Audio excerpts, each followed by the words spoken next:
A technology that is really past the point of an emerging technology. Now it's embedded everywhere in everybody's network, it seems, is voice over IP and other telephony type functions.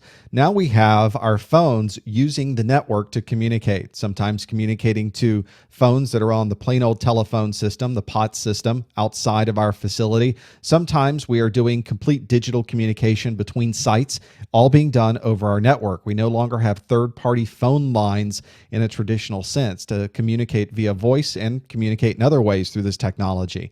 The problem is that it is a relatively new technology and it's very difficult to secure. It's a very complex technology. It's not simply transferring a file. There are control protocols. There's a protocol for when you're picking up the phone and dialing. There's another set of protocols when you're sending voice communication or video communication over those links.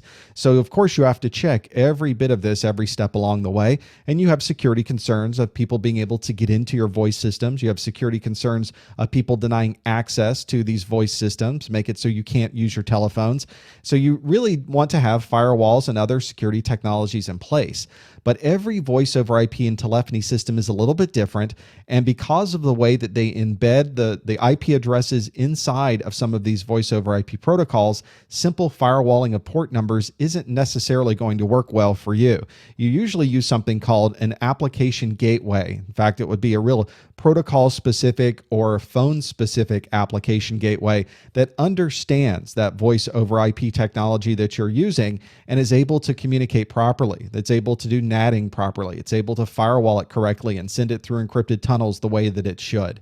Usually this is something that the provider of the firewall or the application gateway makes you aware, oh, this works fine with this manufacturer's telephones.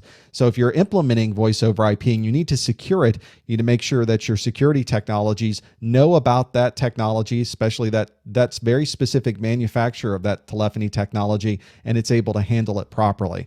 And of course, don't forget your other phones. Just because voice over IP is out there doesn't mean you have gotten rid completely of maybe your old phone system. So if there are older phone systems in place, make sure that those are secured properly as well. Make sure that people are not able to use those and make long distance calls over your system. I shouldn't be able to walk into a conference room, pick up a phone, and start costing you money. So don't forget about your old technologies. And of course, find the security features in the new technologies that you need and make both of them all work together.